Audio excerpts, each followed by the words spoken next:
Hi, this is Stephanie Stock with Ohio Advocates for Medical Freedom. Today we are here with Pat Highland. Pat was a nurse with 40 years of experience. She was working at Robinson Memorial when she was given a mandatory flu shot by her employer in 2012. She had a severe autoimmune reaction and her doctor determined she should not get another flu shot. This medical exemption written by her own physician was denied by her employer. So in 2013, another dedicated nurse was forced to leave her profession over a mandatory medical procedure. Pat, had you had a previous flu shot prior to 2012? No, that was my first time. First one. Can you describe a little bit about what happened to you and what your final diagnosis was? Well, I started feeling sick in the first day or two, and slowly my throat was getting tighter. I was having trouble breathing. The only way I could sleep was sitting up. Wow. I couldn't breathe while I was laying down. And I realized it was inflammatory, so I had to go to urgent care. I didn't want to go to ER because I didn't think I was at the point I needed intubation, but I needed some urgent care, so I went there and got some steroids, which took care of it.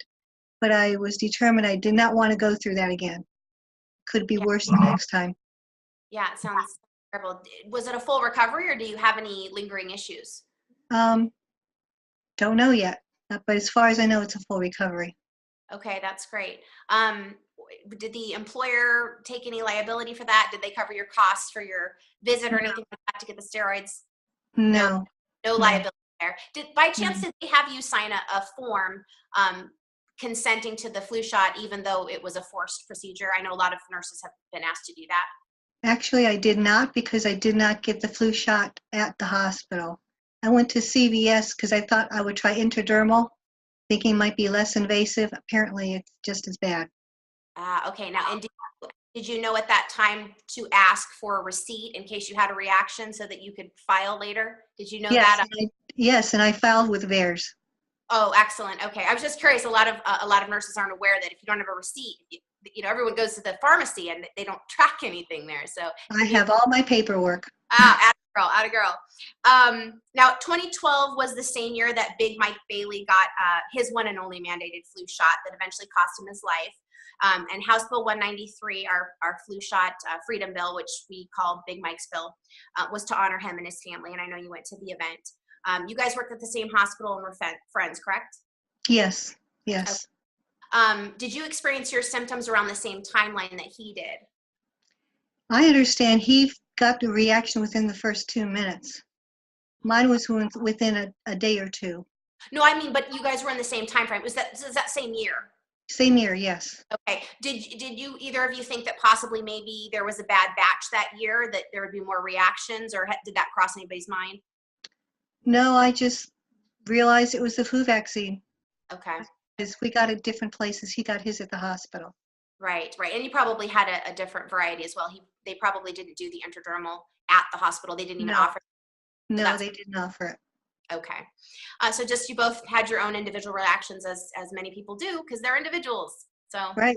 Yeah. Everyone's genetic makeup is different, and to assume that one vaccine for any given disease will work exactly the same, that's ludicrous. Yeah, it absolutely is. It absolutely is. We accept it for every other thing, medication, food, everything, but for some reason vaccines are the holy grail, unfortunately. Right. Many medical professionals tell us that during flu shot season, that's the greatest time when you see people out on sick days and having flu-like symptoms. Did you observe that in your workplace? I know I was off for 2 or 3 days. I'm not sure what my coworkers did. I didn't pay attention because I was part-time at the time, so I didn't know what their schedule was. Oh, okay. Did you have any other of the staff tell you that they had an adverse reaction, or did you know of anyone later on after you had left that said, "Oh, I had a reaction too"? No, just Mike. Just Mike. Well, yeah. His was pretty severe, so that was a pretty big deal. When you sought treatment for your autoimmune reaction, you requested a medical waiver at that point, correct? Yes. And what was? I was not given one from the. Oh wow! So you were not given one there where you were showing symptoms of the reaction. Right. Okay, so then that was when you took it to your private physician, correct? Yes. Okay, and he's the one that wrote that for you based on what happened to you. Yes. Okay. Once you turned that into your employer, how long did it take for them to deny that exemption? Took them 2 or 3 days. I'm not sure exactly. Okay. It was quick. Okay. And did they give you a list of what their criteria for an exemption would be, or did they just say no, we're not taking your exemption? No, they gave me no list, and they basically said that even though their policy is that with a doctor's written exemption, they claim that they have their own doctor, meaning infection control. But there is no policy that it had to be, the excuse had to be written by infection control doctor. He never even saw me. But they said they had their own doctor to decide whether or not it should be accepted. Wow, your own doctor that has nothing to do with your care at all. Apparently. The hospital's just general doctor who I guess knows everything about everyone. Right. Okay. That sounds about fair.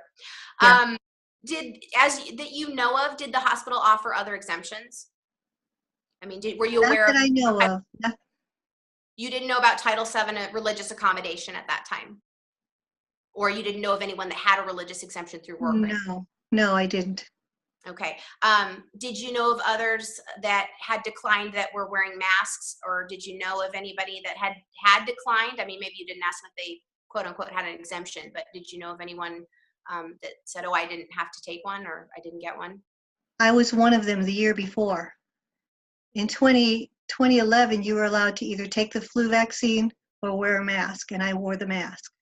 There were Okay. quite a few of us wearing the mask, and they were not happy with us at the hospital. They decided they were going to have a class on educating us about why we should just get the vaccine. Okay. So there were several of you masked, and then you don't know, and then once 2012 hit, you don't know. I guess everybody either left or just went ahead and did it against their will, as far as you know. Right. I do think there might have been one transporter who had Guillain-Barré previously from the flu shot, and they gave her a lot of grief, but I think she was exempted. Okay, so that was the one that you mentioned. You had mentioned about before that had gotten Guillain-Barré. I mean, that was another severe, Right. another Yeah. case. So she was granted some sort of exemption, but As again, far as I know. Yeah. okay. I guess a near-death experience is on the list then. Apparently. We don't do it to you twice. Well, at least they were good enough or gracious enough to give her that. Okay, I know that you probably watched the testimony when Christina Hagan gave her sponsor testimony. Representative Sykes is describing 193 as a solution looking for a problem. She's a representative in your work area. How would you respond to her claim that no one is getting fired or denied exemptions? Well, I spoke with her assistant. I called to her office and her assistant answered, and I told them that I was one who was terminated because of this. And the response I got was, "Oh, then you weren't fired." And I don't see what the difference is. What in Either the way. terminated doesn't mean fired? Apparently not. I'm gonna have to get my dictionary out. Wow, that's news to me. Okay, so you didn't even actually get to speak to Sykes. You just got her aid, and you were told that you had an incorrect definition of what fired meant then. Apparently, yes. Okay, so not getting a paycheck anymore, I guess, doesn't constitute fired. Right. Okay. Do you, other than Mike Bailey, obviously he left the field, and then that's the only one that you know of that actually left where you were working, correct? I mean, well, No, had to no, leave. He was no. injured. I have a coworker who also got a job elsewhere. Oh, And okay. was So, fired. okay, so they were basically terminated as well. Pretty much, she either had to find a job someplace else or comply. Okay, all right.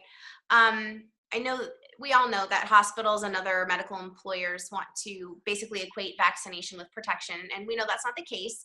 People can actually get a milder form of flu according to the CDC's own admission and not even realize it. Do you know if your hospital tracked outcomes after implementing universal vaccination with the flu shot? I have no idea. Yeah, we No. have yet to find a hospital that said that they did. So I'm not surprised that you didn't hear of that either. You mentioned something about seeing that the CEO of the hospital could get some sort of compensation for having 100% employee vaccination rate. Could you maybe speak a bit about that?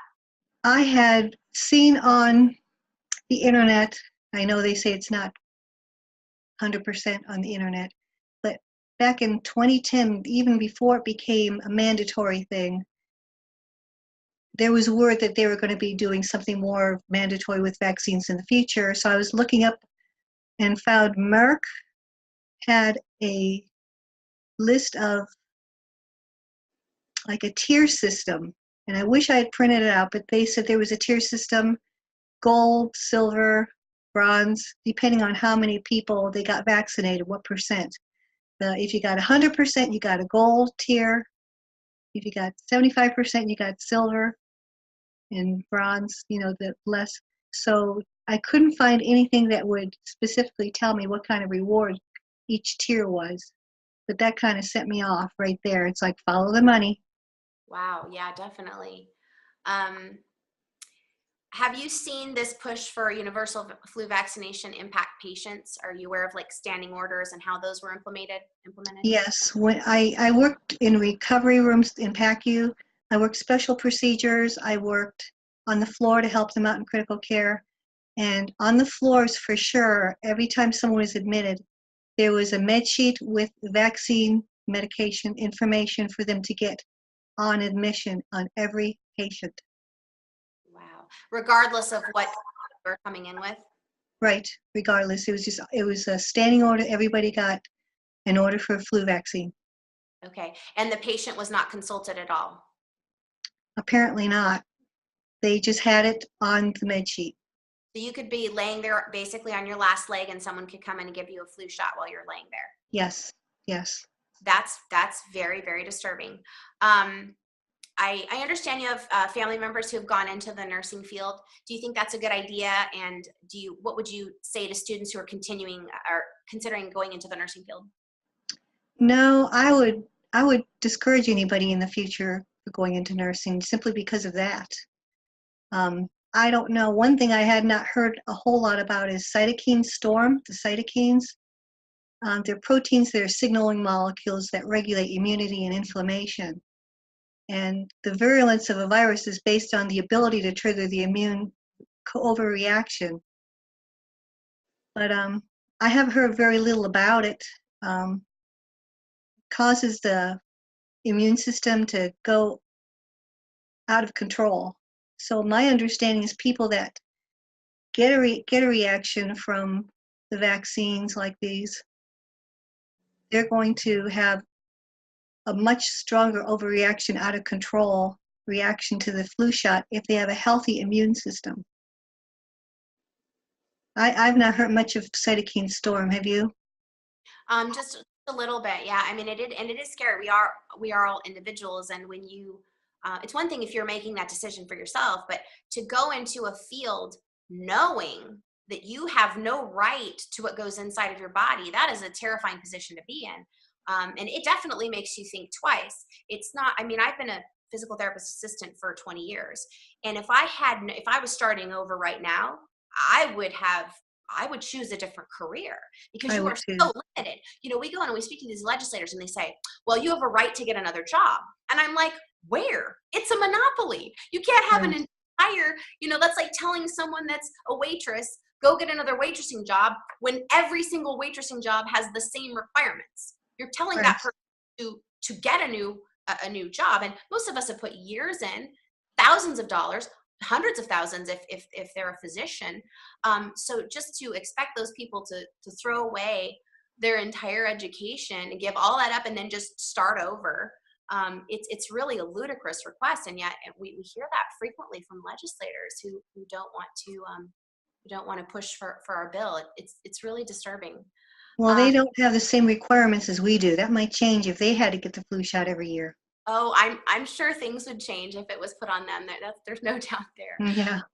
Um, Mike Bailey, he died last summer from complications of GBS, from his one and only flu shot. Do you know the impact that had on his coworkers? I mean, because you were obviously friends with the other coworkers there too. Yes. Everybody was pretty much devastated when they heard what happened. And he went downhill so fast. We had a dinner for him in honor of him at the recovery room department surgery. And out of honor for him, they paged him overhead from every department that we need Mike Bailey here. We need Mike Bailey here. And he grinned. He really appreciated that. But yeah, it affected everybody very, very strongly. Did you and the other worry as he was continually having the Guillain-Barré progress and into ALS and all that? Were you guys kind of watching and monitoring? Right. I know I try to get friends to come with me. I try to visit him at least once a month. Okay. And you could see the progression. It was a very heart-wrenching story. It's hard to watch. It is. It's very hard. Our heart goes out to Mike's family.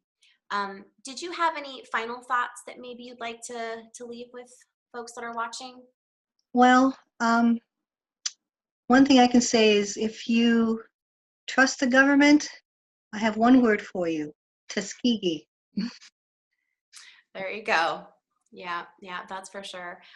What would you have any thing to say? Well, if you could speak to a legislator directly, anything you would say about the need for HB 193 or how that affected you personally?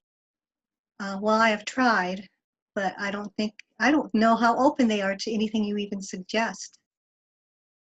But I do know, I did some research, and they suggest that if a child gets a vaccine reaction, to go to the ER, get lab work that evaluates interleukins and specifically inflammatory cytokines, get a copy of that report and save it as proof that a reaction was due to that vaccine. Yeah, and I imagine adults should be doing that as well. The problem is not everybody knows of these tests exist. They don't know to ask for them. There really is no informed consent going on in the workplace or really for parents in Ohio and basically across the nation. So it's a problem nationally, that's for sure. Well, I appreciate so much you taking the time to tell us your story. And I hope that everybody is watching will go either to our Facebook page or to our website and click on the HB 193 legislator letter. You can fill that out right online. It'll automatically generate to everyone on the health committee and your state representative. We really need to get the word out. We need to be hounding these people. Bodily autonomy in the workplace is critical. It is absolutely critical. And since the vaccine manufacturers have no liability and the employers have no liability, we are the ones that take the hit, or our families take the hit when we are injured, just to get a paycheck. That is so terribly wrong. So I beg of everyone to definitely fill out that letter, and also even call your legislators. We have a list of everybody's phone number on the health committee. You can call them and tell them how important HB 193 is to Ohio. And thank you again, Pat, and hopefully we'll talk to you again soon. I hope everyone has a great evening. Thank you for watching. Thank you.